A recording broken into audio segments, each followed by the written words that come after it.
Familia, ¿qué tal? Estamos muy contentos porque estamos aprendiendo mucho en esta serie y el día de hoy tenemos la bendición de contar con un amigo de casa que está con nosotros, el pastor Asael Martínez.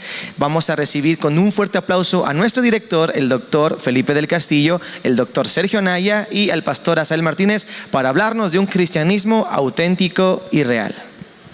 Hola, ¿qué tal? Nos da mucho gusto saludarlos. Gracias a todos ustedes por sintonizarnos en esta transmisión, y todavía puedes copiar el link de esta transmisión y mandarlo a algunas personas cercanas a ti para que se conecten. Hoy con Sergio. Sergio, bienvenido. Gracias, saludos a todos. Como siempre, ¿verdad? Cuando no esté Sergio no voy a saber a quién decirle nada. Y a un gran amigo, un joven pastor, bueno, no sé si tan joven, pero sí, joven, de Oaxaca. Le conocí soltero y ahora una bendición como lo está usando Dios en Juchitán de Zaragoza y en otras ciudades. Bienvenido, Asael. Gracias por estar aquí. Y bueno, estamos viendo que el cristianismo en los últimos tiempos, antes de la venida de Jesús, como dice la Escritura, se deformará. Habrá, dice la Escritura, falsos pastores, falsos maestros, gente buscando escuchar lo que le agrada. El término bíblico es: se amontonarán sobre falsos maestros, teniendo comezón de oír, pues para oír lo que les gusta. Y la pregunta es si nosotros vamos a diluir nuestra convicción en Dios o vamos a tener un cristianismo bíblico. Y de eso estamos tocando el tema, Sergio: cristianismo auténtico y real. Pues creo que es el reto en este tiempo, y cada vez creo que las pruebas son mayores para poder definir en qué, vamos a decirlo así, esencia estamos funcionando en esta tierra, porque externamente a veces pareciera igual.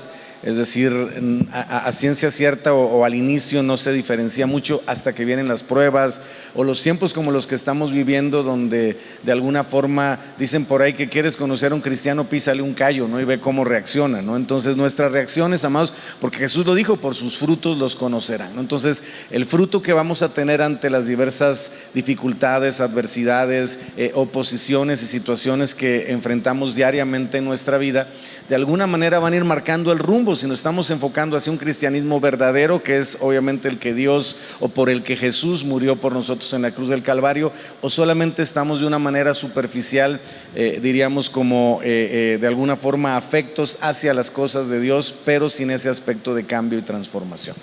Cristianismo auténtico y real. No toda la gente que está en una congregación o que tiene años es cristiana. Cierto. Y la razón es porque quizás las personas cuando están ahí buscan a Dios por la motivación equivocada. La gran mayoría de las personas vienen por dolor, vienen buscando que Dios les sane, vienen buscando que Dios haga una obra en su vida, inclusive vienen buscando restauración, pero no se encuentran con el perdón, que es la manifestación genuina del amor de Dios. Entonces en la Biblia todos los que solo recibieron un milagro fueron los que al final terminaron crucificando a Cristo. Wow. Y los que recibieron tantos dones y tantos beneficios de parte del Señor son los que terminaron gritando: apedréenlo, mátenlo, crucifíquenlo. Entonces un milagro no te cambia la vida, un beneficio de Dios no te cambia, pero creo que como iglesia nos hemos encargado de tratar de suplir cualquier necesidad en las personas con tal de que vengan al Señor, pero realmente las personas no rinden al Señor su vida, y eso es algo que sucede en las iglesias. Y es una situación grave creer que porque tienes mucha gente o poca gente o un auditorio lleno o casi lleno estés feliz. Para preguntarnos realmente cuántas de las personas que se reúnen con una buena intención de buscar a Dios realmente profesan un cristianismo auténtico y real. Cuando le preguntaron a Jesús cómo reconocer los seguidores, acordémonos que en el tiempo que Jesús vino a la tierra, o el Mesías a través de Jesús, pues había los fariseos, o sea, grupos de judíos con una tendencia que llamada los fariseos, otra los saduceos, los herodianos, que son tres grupos que aparecen definidos en la Biblia, y cuántos más. Históricamente los esenios, que hicieron los escritos aquellos encontrados en Qumran, que eran ascetas, o sea, eran como tipo monjes que se retiraban a vivir en comunidad. Y entonces, ¿cuáles son los verdaderos cristianos? Hoy hay que los bautistas, que los metodistas, que los presbiterianos, que pentecostales, que fundamentalistas, que reformados. ¡Wow! ¿Quiénes son los verdaderos cristianos? Pues digo, creo que el aspecto de etiqueta no es lo que lo va a definir. Yo estoy convencido, Felipe Asa, que en el cielo no van a estar los que son miembros de alguna organización o de alguna iglesia en específico, ¿no? Creo que sería muy arrogante nuestra parte decir que toda la gente que pastoreamos es cristiana, ¿no? Lamentablemente siempre hay, como la Biblia menciona, un remanente santo que de alguna forma es el que va a permanecer firme independientemente del entorno, de las características, obviamente de las circunstancias que estén de alguna manera viviendo, ¿no? Entonces, la clave está en lo que decía Asa, que es muy importante la realidad de ese cambio, de esa transformación, de ese fruto y sobre todo de la motivación, que lo mencionabas a él, por la que nos acercamos al Señor. Sí. Si yo ya recibí mi milagro, y creo que todos lo hemos visto en la experiencia pastoral, gente que está ahí y ahora sí que al pie del cañón, con la motivación, vamos a decirlo así, de estar pendiente de todo y la atención pero cuando se suple su necesidad, de alguna manera se pierde esa motivación, ese estímulo, ese deseo de seguir buscando a Dios, y de pronto desaparecen hasta que vuelve a haber otra necesidad y se vuelve algo cíclico. No, tenemos todos en las congregaciones gente que aparece cuando tiene crisis, ¿no? Cuando el agua le llega al cuello, y cuando se acaba el problema o la crisis, porque Dios es bueno y tiene misericordia y les ayuda, pues se vuelven a desaparecer y casi les decimos nos vemos la próxima crisis. Entonces, ¿no? Dios es una medicina para cuando te duele algo. Sí, como una llanta de refacción. Pero no es tu vida, no es tu todo. 911 es su botón de emergencia nada más, y Dios no va a permitir eso, porque dice la Biblia que Dios es un Dios celoso y Él quiere obviamente que podamos entregarle nuestra vida y vivir para Él, que es algo diferente. Entonces tú hablabas de las motivaciones, y precisamente Sergio lo confirma, que lo que pasa es que las personas vienen con una necesidad o un dolor. Tú decías dolor, o del matrimonio, de la familia, de su cuerpo ahora con la pandemia del COVID, pues que tanta enfermedad y temor a morir, temor al contagio, o vienen con una situación económica, y una vez que vienen a Dios o se reúnen, porque no está mal que se reúnan, claro, está mejor que se reúnan a que no se reúnan, pero no es suficiente, ese es el punto, ¿verdad? Dios usa los medios como un imán para atraernos, pero Dios quiere que nos encontremos con Él.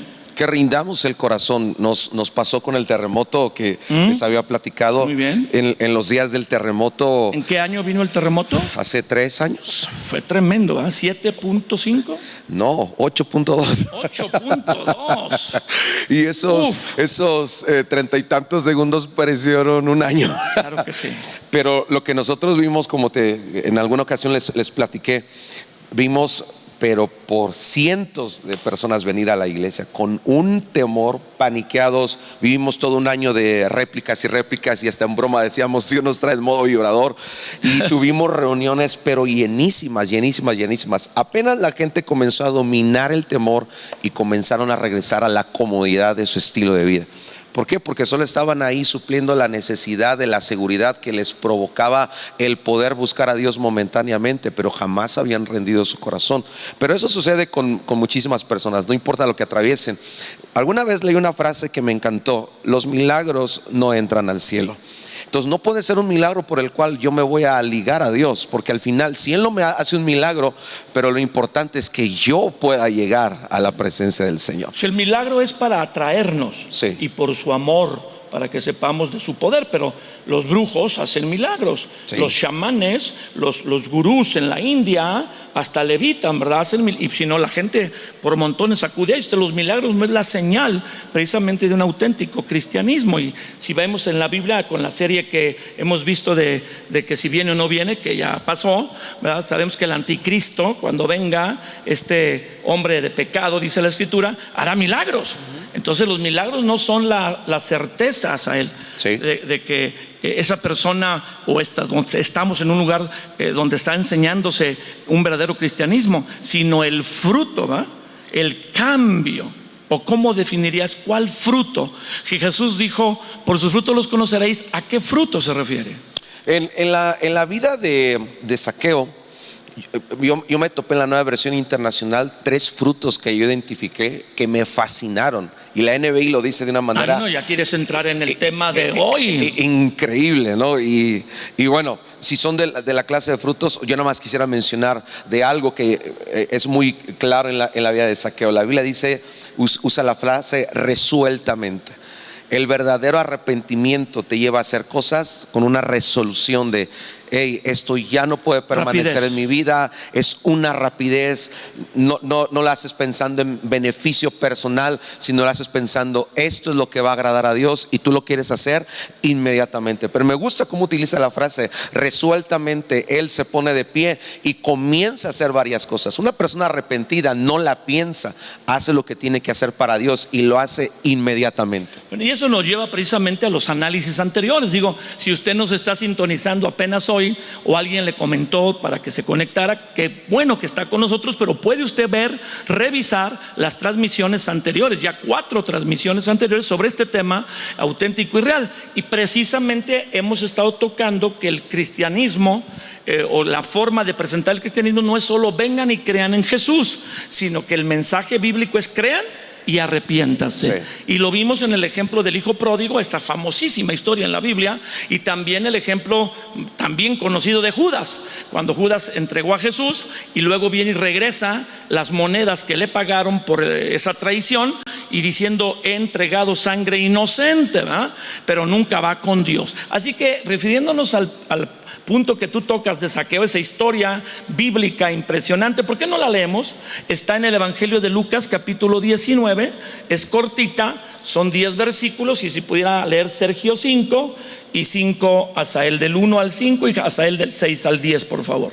Muy bien, entonces Lucas 19:1 dice: habiendo entrado Jesús en Jericó, iba pasando por la ciudad, y sucedió que un varón llamado Zaqueo, que era jefe de los publicanos y rico, procuraba ver quién era Jesús, pero no podía, dice la Biblia, a causa de la multitud, pues era pequeño de estatura.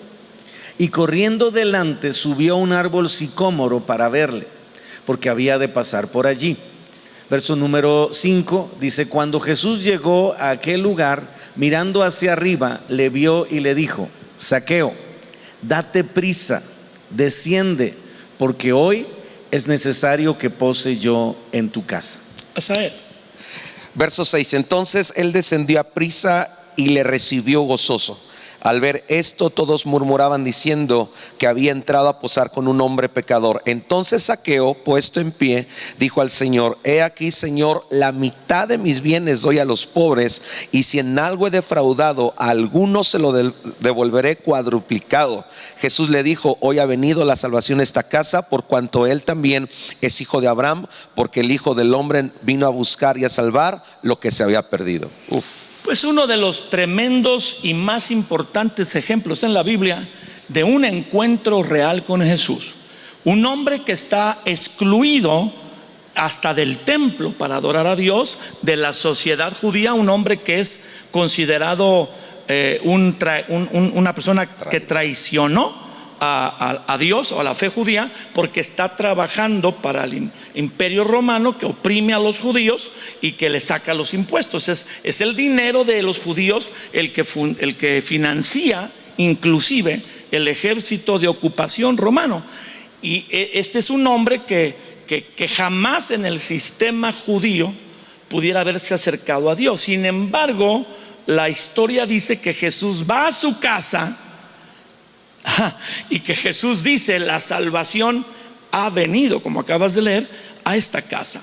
¿Por qué no comenzamos con la historia? ¿Quién es Zaqueo? Bueno, Zaqueo, como le acabas de decir, es alguien judío que obviamente, yo me imagino pobre Zaqueo, ¿no? Pensando: bueno, pertenezco a este pueblo, pero este mismo pueblo me rechaza, pero yo soy beneficiado de lo que estoy haciendo con este pueblo.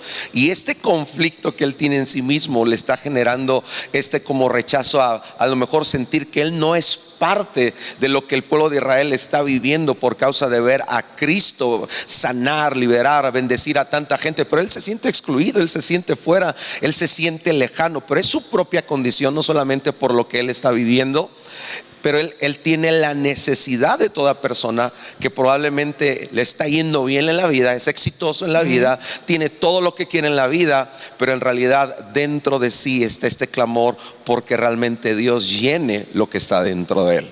Es cierto, porque no se menciona que Zaqueo viniera por una enfermedad, Cierto. ni de él ni de su familia, por una situación de angustia, alguna otra dificultad, sino más bien el texto bíblico menciona como si tuviera curiosidad. Zaqueo, ¿quién es Zaqueo? Pues como mencionaba Asa, es un publicano, alguien que está... ¿Qué es un publicano? Pues ahí, tú Un sabes, yo sé, publicano- pero tú tienes un doctorado, por lo menos eso nos ayuda. Es una persona, como decía Sael, del pueblo judío, pero que era contratado por los romanos para cobrar los impuestos. Ahora, el problema es que, hablando de los publicanos, tenían la característica que el pueblo romano no les daba un salario, sino que su salario era lo que ellos podían cobrar de más en relación a los impuestos. Como la cuota que les exactamente. fijaban. Entonces el pueblo romano, el imperio romano le cobraba una cantidad por persona y él le daba la libertad al publicano de decir, pues tú cobra el doble o el triple o lo que tú consideres. Tenían ahora sí que mano ancha o manga ancha, como se dice, para poder cobrar lo que quisieran. Entonces eso provocaba que la avaricia o en toda esa codicia, obviamente imagínense, no me des, nada más ponme donde hay, como se dice coloquialmente, ¿no? Entonces, con todo ese esquema, pues cobraban lo que querían. Obviamente, como decía Cel, eran odiados por los judíos, porque pues, no solamente les cobraran el impuesto romano, sino que les encajaban el diente con todo lo que, y los llevaban a pobreza. Había personas que tenían que empeñar sus tierras, tenían obviamente que vivir en una carencia, una escasez tremenda por la avaricia de los publicanos. Entonces eran odiados por los judíos por el esquema que tenían de cobrarle los impuestos y demás, y también eran menospreciados por los romanos porque no eran romanos, eran ciudadanos judíos. Entonces, como dirían por ahí, no eran ni de aquí ni de allá. Había una falta de sentido de pertenencia, toda una situación de donde quiera que fueran experimentaban el rechazo. Tenían mucho dinero, pero no tenían realmente cómo disfrutarlo porque vivían obviamente en una situación su país. de cuidado. Muchas veces algunos de ellos los mataron, obviamente por la misma situación de la posición que tenían. Tenían que vivir llenos de temor. Hablando de cuando les cobraban impuestos de más, abusaban tanto que podían hacer que la persona fuera esclavizada para Por su pagar. familia. Ahora tú imagínate que tienes un hermano que llegó el cobrador de impuestos y lo esclavizó para que pagara. Ni modo que tú aplaudas, pues por eso los mataban. Sí, entonces tenían que estar todo el tiempo cuidándose con un miedo, con una inseguridad, Con guaruras. con un riesgo de vida latente y constante. Es más, que Zaqueo estuviera ahí ya era romper el límite, era arriesgarse, porque en lo que lo buscaban contra la multitud se lo pudieron haber echado. Ahora, ¿no? Zaqueo no era un cobrador de impuestos, era el jefe. Ahora sí que era el jefe de la banda. Ahora sí que de cada cobrador de impuestos recibía un porcentaje y lo que él agarrara, ¿no? Su cabeza tenía precio, su cabeza tenía precio. Hasta yo creo por eso él prefirió subirse. O sea, creo que todos nos quedamos con el asunto de no, es que era chaparrito así por todo lo que vimos de las canciones de la escuela dominical, pero él en realidad lo que estaba haciendo era ponerse en un lugar donde él estuviera salvo de alguien que quisiera hacer algo en su contra. ¿A cuántos no debía por ahí de un familiar, ¿verdad?, que le había cobrado de más, o algún abuso que alguno de los que él tenía a su cargo hubiera hecho? Entonces es una persona que tiene todo, pero no lo puede disfrutar completamente porque la sociedad judía lo rechaza, porque trabaja para el enemigo, pero también porque se les pasa la mano cobrando de más. Sí, obviamente hay un remordimiento. Es obvio que había en ese esquema de rechazo también la situación de entender que lo que estaban haciendo pues no era bien visto, y sabían que se habían, como dices tú, pasado de la mano. Muchas veces la misma avaricia los llevaba a ser muy fríos, ya obviamente todos los días estar en un ambiente negativo de gente que te odia, de gente que obviamente te rechaza por tus respuestas siempre frías de no, pues si no me pagas, entonces yo me voy a cobrar a lo chino, con tus propiedades, con tu familia, contigo mismo, esclavizándote. Entonces imagínense ese ambiente permanente en un esquema, vamos a decirlo así, diario, pues obviamente generaba una situación de culpa, de vergüenza, de remordimiento, que seguramente estaba atormentando la vida de Zaqueo, porque obviamente él dentro de todo tenía una esencia judía y una preparación, vamos a decirlo así, una formación desde pequeño en los aspectos bíblicos. Como decía Sael, sabía de Dios, pero no se sentía parte de esa promesa, ¿no? Entonces cuando empiezan a decir que Jesús es el Mesías, yo me imagino que él mismo no se siente digno de decir, pues realmente no puedo sentirme parte de esta promesa, necesito yo hacer algo para que de alguna forma esto pueda ser parte de mi vida.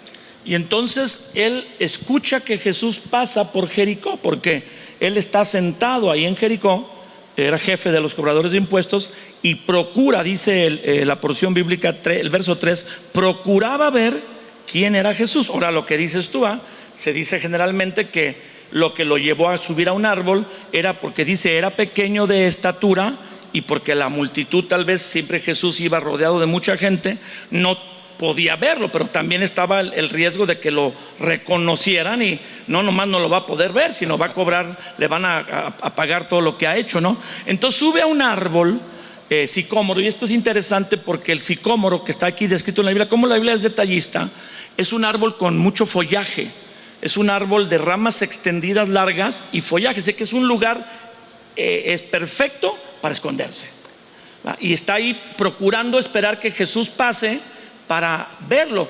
No dice la porción bíblica que quisiera hablar, que quisiera preguntarle algo, solo quería verlo. Se me figura como cuando estás diciendo de mucho follaje a escondidas, como las personas que sí quieren a Dios, pero quieren ser de la secreta, ¿no? Necesito de Dios, quiero de Dios, mi alma sabe que en Dios está la respuesta, pero no quisiera que nadie se entere. Nosotros tenemos un fenómeno, tenemos personas de poblados muy cercanos y por alguna razón Dios nos permite abrir el campus de Ixtaltepec, pero la gente misma de Espinal o de Ixtaltepec que le queda cerca de Ixtaltepec no quieren ir ahí. Ellos quieren venir a Juchitán, donde no los reconocen, donde la gente no sabe, porque pueblo chico, infierno grande, ¿no? Y creo que esto es también lo que le está pasando un poco a Zaqueo. Él quiere pasar desapercibido. Si quiere ese encuentro con Cristo, pero él no quiere que nadie sepa quién es él. Él quería el encuentro con Cristo, o solo tenía curiosidad. Nadie lo sabe, o sea, no se puede definir por la porción bíblica, ¿o sí? Bueno, yo creo que depende un poco de las versiones, como te lo voy a decir. Dime la versión La NBI dice, pues, el verso 4, pues, pero es por eso se adelantó corriendo y subió a un árbol. Entonces, esta acción de ir corriendo hacia un lugar, cuando tú tienes curiosidad, nomás te asomas en la puerta, en la ventana de tu casa. Es como darse prisa. Exactamente, pero tener esta intención de ya poder correr. Bueno, en la Biblia veo a alguien más que sale corriendo, y este es Abraham en el desierto, que se encuentra con el Señor, y esa actitud de correr está hablando de la solicitud que él quería tener hacia algo que él necesitaba. Entonces yo no creo que él nomás tiene la curiosidad, él sí sabe que hay una respuesta y él se apresura, y a veces muchas personas si es así el vienen. Mesías, quiero saber, ¿verdad? Quiero conocerlo. Y no solo si es el Mesías, él había escuchado de sus sanidades, él había escuchado a los leprosos siendo sanados. O sea, realmente él corrió hacia una esperanza, aunque no quería que nadie lo reconociera. Y hay algo que me llama la atención, Felipe Asa, que él no usa sus influencias para buscar a Jesús. Lo puede haber llamado a solas, sí, o sea, como Nicodemo. Ahí Nicodemo usa sus influencias. Exacto. Viene a Jesús de noche. Exacto, entonces él, vamos a decirlo así, entra por el camino correcto. O sea, él no se siente especial, él reconoce, estoy seguro, su situación, vamos a decirlo así, de pecado, obviamente de estar mal. La debía, porque él pudo haber tomado una actitud orgullosa con el dinero que tenía y hacer que Jesús viniera de una manera social. Y él entra, vamos a decirlo así, al aro de decir, o sea, yo no quiero venir a Jesús por lo que soy o por lo que tengo, sino realmente por mi necesidad de él, ¿no? Y eso creo que habla mucho del corazón de Zaqueo, independientemente de todo lo que es la imagen que él tenía como cobrador de impuestos. Definitivamente creo que más allá de la curiosidad, él tenía un hambre, un deseo, ya que no entendemos por el texto bíblico qué pasó en la casa de Zaqueo. Cierto. Que Jesús dice: la salvación ha venido a esta casa. O sea, es demasiado corto el relato. No sé si obviamente no todo está escrito. Dice el apóstol Juan que hizo Jesús muchas otras cosas que no están escritas en los evangelios y que no alcanzarían a ponerse en todos los libros que pudieran juntarse. Pero había algo en el corazón de Zaqueo que movió a Jesús, porque el siguiente versículo, el verso 5, dice que cuando Jesús llegó o pasó por debajo donde Zaqueo estaba en el árbol, se detuvo, miró hacia arriba, lo vio, lo descubrió, si él estaba atrás de varias hojas o no, si estaba visible o más escondido. Jesús volteó a donde él estaba y le habló. Zaqueo no le habló a Jesús, Jesús le habló a Zaqueo y le dijo: date prisa, desciende. Y aquí está lo más impresionante, porque hoy es necesario para Jesús, es necesario que pose yo en tu casa. Tremenda porción el verso 5. Yo creo que esto cubre siempre la intención. No somos nosotros buscando a Dios, siempre es el Señor encontrándonos a nosotros. Porque a veces la gente se siente demasiado buena, que lo único que le hace falta en su vida para tener una vida perfecta es Dios. Pero cuando es Jesús el que voltea a verlo, digo, Jesús es el mayor de los profetas. Así que Jesús sabía exactamente quién venía corriendo y quién se subió al sicómoro. No fue obviamente no fue casualidad que él haya volteado y no, tú no me estás buscando a mí, yo te estoy buscando a ti. Es necesario. Es necesario. Yo estoy pasando por este lugar por ti. Y eso me habla de la sorprendente gracia del Señor cuando ve a alguien que ya tiene una actitud hacia el arrepentimiento. Pero se siente indigno. Sí. O sea, él debe, las personas que están bajo su cargo, los otros publicanos o cobradores de impuestos, han cobrado de más y él se ha llevado su tajada, cuando no sea que él también a varios pasó a perjudicar y se quedó con propiedades, o aún esclavizó gente para pagar los impuestos romanos, pero también el beneficiarse. Él se siente indigno, por eso él no se dirige a Jesús, pero Jesús, a pesar de que él se siente indigno o es un muy mal hombre, lo voltea a ver y le habla por su nombre. Desciende, que hoy es necesario. La otra porción que dice la Biblia que a Jesús le era necesario es en Juan 4, cuando le dice le era necesario pasar por Samaria. Le era necesario. Y creo que hay algo, Asael, Felipe, que para los que nos están viendo y escuchando, que es importante en el mensaje de Jesús, o mejor dicho, en la instrucción de Jesús. Jesús le dice a Zaqueo, date prisa. Eso nos habla de la urgencia de poder encontrarnos con Dios, de entender que estamos literalmente en el punto final, en quizás los últimos tiempos, las últimas oportunidades, manifestaciones de misericordia, de gracia, de favor de Dios. Sí. Y obviamente la necesidad de ya no tardarnos, porque hay personas que son como Electra, como en abono chiquito, se van entregando y están ahí pianito, y a veces eso hace que sea muy difícil ya lo que decía, hacer la entrega total, el compromiso. Jesús le habla de la premura, de la necesidad de hacerlo ya no podía Zaqueo tardarse, primeramente porque ya venía el tiempo para Jesús, pero al mismo tiempo habla de algo que es lo más importante. No estaba enfocado Jesús ni Zaqueo en el beneficio, sino en yo, Jesús, quiero estar contigo, o sea, en la comunión.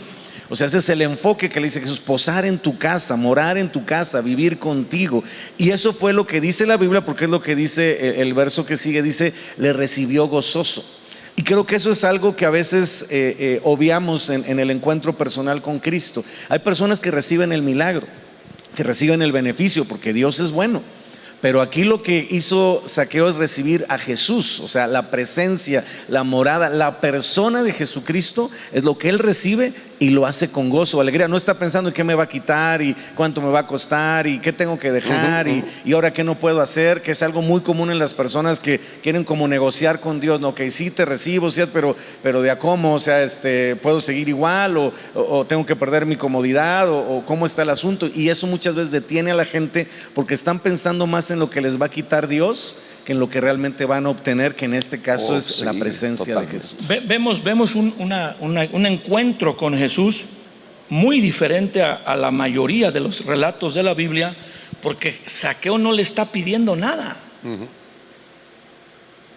Físicamente, audiblemente, aunque tal vez le está pidiendo todo internamente.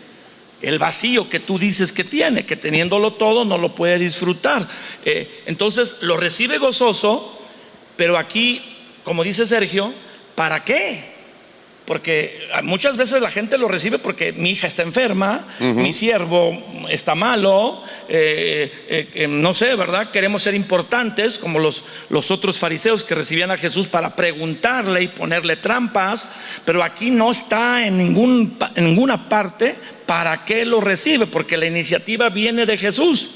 Es necesario que esté yo en tu casa, que me hospede. Esa palabra morar no es que yo vaya a saludarte, una visita de doctor. Una visita ya es quedarme ahí. Hospedarse en su casa. O sea, habla de comunión, de quedarse. Que creo que eso, hace Felipe, es algo muy común. La gente quiere una visitación de Dios, para una cuestión temporal, ¿no? Para una necesidad, para un problema, para un conflicto, para un tiempo de crisis, de angustia, pero ellos quieren una visita y Dios no quiere. O sea, el propósito de Dios no es visitarnos, es como dice la Biblia, es quedarse con nosotros, lo que dice Apocalipsis, que tanto hemos mencionado 5. O sea, yo quiero entrar y quedarme contigo y cenar contigo, convivir contigo, estar en comunión. Y eso creo que es lo que a veces nos falta en el encuentro con Dios, que la gente anhele no una visitación, sino una permanencia de Jesús en su vida. Perdón, quisiera, Felipe, Sergio, de pronto yo he escuchado mucho la palabra temporada, y dentro de la iglesia se maneja mucho la palabra temporada, y creo que se mal usa como para decir, tu temporada terminó, tienes que iniciar una nueva temporada. Y creo que esos mismos conceptos que se están utilizando dentro de la iglesia el día de hoy los queremos trasladar a algo que no puede ser temporal, como el hecho de que viene Cristo a tu vida y Él no puede ser una temporada de tu vida. A veces la gente dice, es que mi mejor temporada es cuando yo iba a la iglesia y estaba bien metido con Dios, y se acabó esa temporada. Porque se acabó. Y yo veo que el primer fruto del arrepentimiento y de la salvación genuina en Zaqueo es que él, lleno de gozo, porque se dio cuenta de la intención de Jesús, yo no vengo a ti para una temporada, yo vengo a quedarme para el resto de tu humanidad. Jesús está aventando un volado, porque siendo un maestro respetado va a ir con un publicano. Lo ha hecho otras veces, pero aquí va con el jefe de los publicanos, o sea, va con el mero malo. Como decía Sergio, si los cobradores de impuestos eran fríos, porque tenían que cobrar para Roma, porque si no, pues, o sea, esa era su chamba y cobraban de más, pero él era el más malo, por así decirlo. O sea, era el más frío, el más calculador, el más rico, pues por eso él es el jefe. Y dicen que se subastaba, eso no lo dijo Sergio, pero que el puesto de recaudador de impuestos en jefe se subastaba. O sea, los romanos ofrecían ese trabajo y había postores que le pagaban a los romanos por tener ese puesto. Imagínate a qué le tiraban ya la avaricia anticipadamente está. Si yo pagué 2 millones, lo primero que tengo que hacer es recuperar mis 2 millones que yo pagué por tener este trabajo.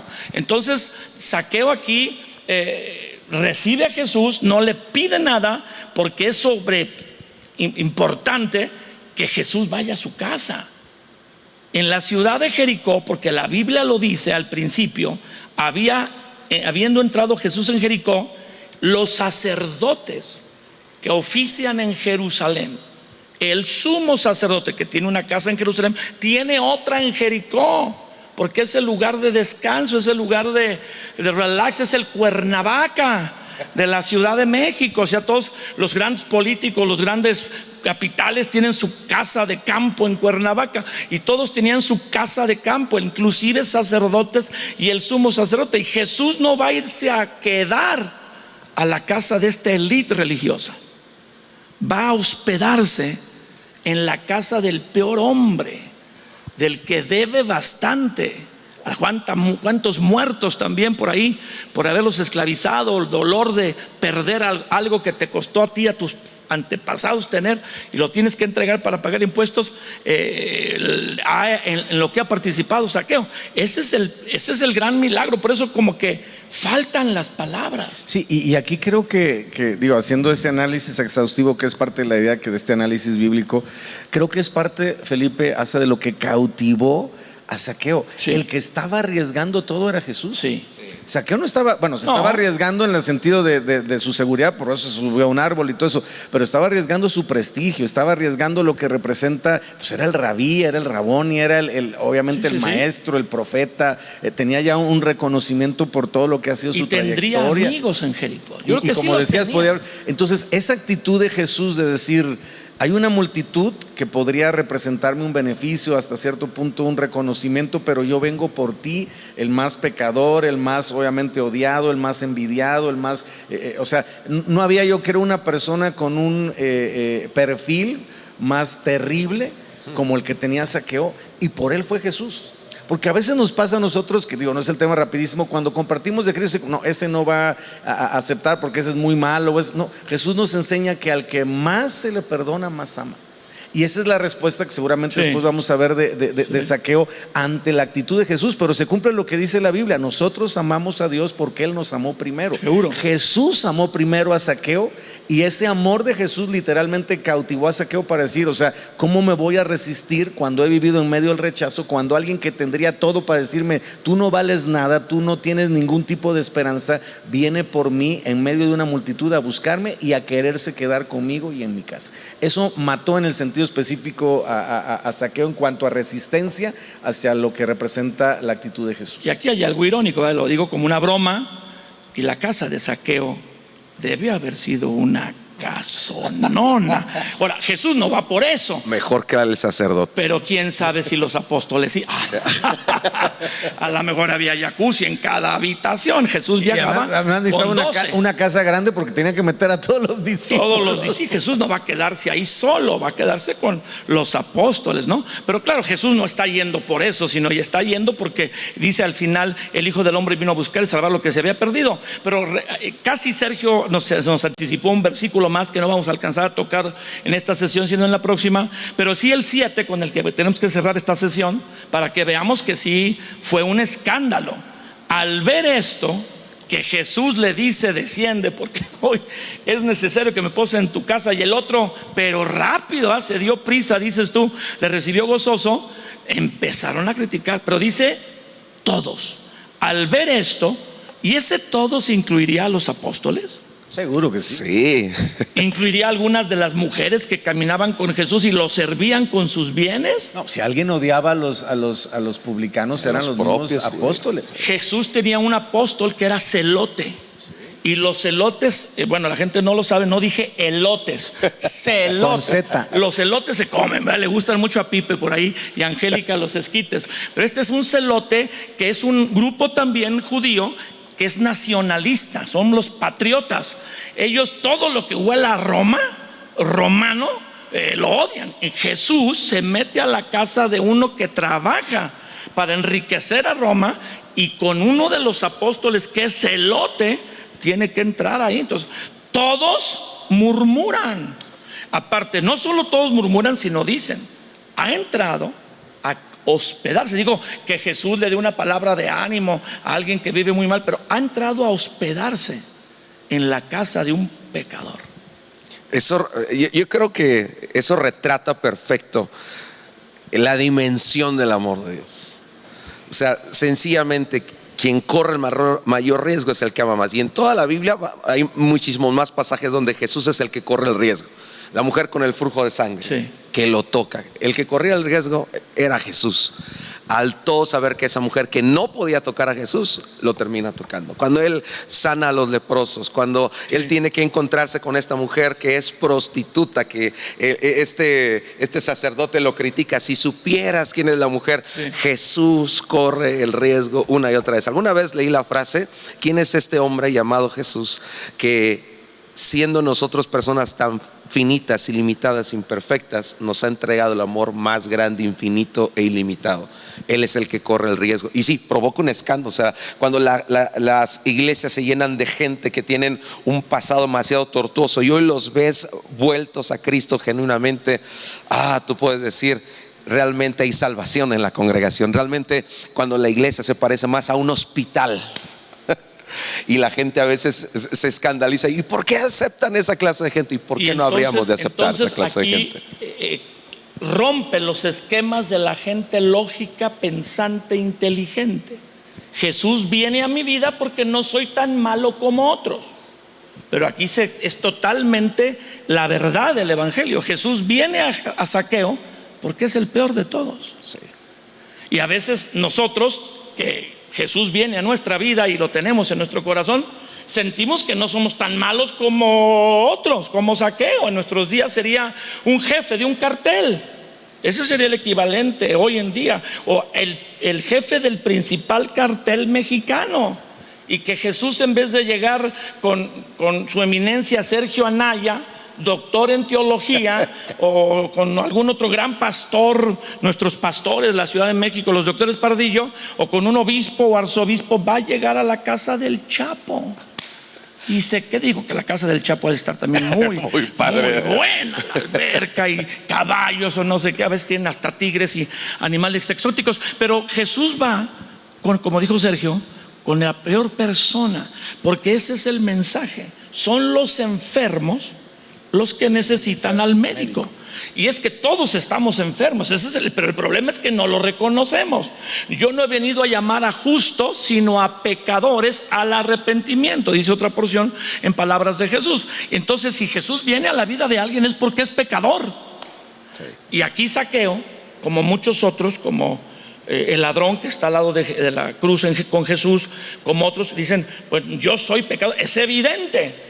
El asunto es que hay personas que tienen a Jesús que creen que no fueron muy pecadores.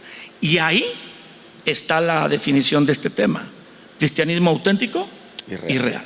El cambio de vida, o el fruto del cambio de vida, que es lo que manifiesta un cristianismo auténtico, se da cuando tú reconoces de dónde te sacó Dios. Esa reacción de gratitud, de entregar tu vida a Dios, se da cuando tú entiendes, no en tu mente, sino en tu interior, en el término que se podría decir revelación, que de veras eras de lo peor, que no lo querías admitir, o que hay personas que también pecan muy mal, es otra cosa, pero que tú y yo, solo para tener a Jesús, es porque éramos pecadores y no teníamos oportunidad de accesar a Dios. Como Zaqueo no tenía oportunidad en el sistema religioso judío de acercarse a Dios. Él vino a salvar lo que se había perdido. Solo el que está perdido puede ser salvado por Jesús.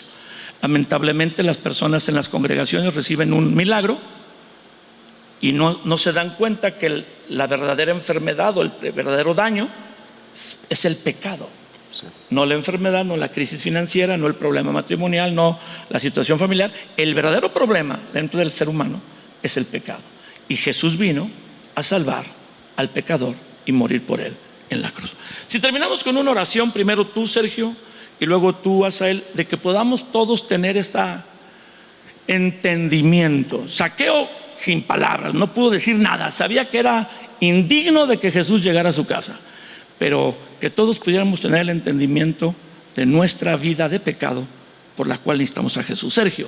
Señor, gracias por la bendición de saber que tú lo has hecho todo y que nuestra única responsabilidad es responder a esa obra perfecta que tú has hecho por nosotros en la cruz del Calvario. Señor, ayúdanos a tener un cristianismo real, auténtico, Señor, no donde busquemos ser maquillados, donde busquemos disimular o guardar las apariencias, sino donde podamos entregarnos, Señor, aún en medio de la vulnerabilidad, reconocer nuestras debilidades y nuestra gran, pero gran necesidad de ti, Señor.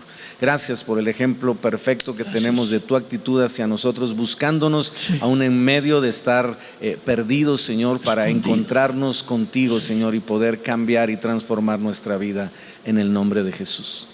Señor, gracias porque aunque no merecíamos esta salvación, tú viniste a nosotros por tu misericordia y porque nos amas. Pero Señor, también permítenos tener un corazón sensible a saber que ese amor no se puede rechazar, que esa gracia no se puede rechazar, que esa misericordia no la puedo resistir, sino que yo puedo entender que si hay un Dios que vino en búsqueda de mí y lo entregó todo, ahora yo tengo que ser capaz de entregarlo todo por Él también. Así que Señor, que podamos tener esta revelación y esta claridad en nuestro corazón, de no solo se trata de recibir dádivas de parte de Dios, aunque no nos dieras nada, nos has dado lo más increíble, que es tu salvación. Gracias. A través de tu obra en la cruz del Calvario, y hoy la abrazamos y queremos vivir por ella. Así que Jesús, solo tenemos que decirte gracias, queremos vivir para ti. Gracias, Jesús. Amén. Amén. Amén. Pues pase la voz para que en las próximas transmisiones se conecte con nosotros. Gracias por estar aquí en esta transmisión de este análisis bíblico. Aquí estamos transmitiendo los miércoles de 8 a 10 de la noche. Y bueno, la reunión no ha terminado, así que vamos hacia adelante a lo que sigue. Pero si no ha visto los programas anteriores, conéctese, cheque en nuestro canal de YouTube. Ahí están grabados y los puede ver para que su entendimiento de un cristianismo auténtico y real pues sea mayor. Vamos hacia adelante a lo que sigue y hasta la próxima.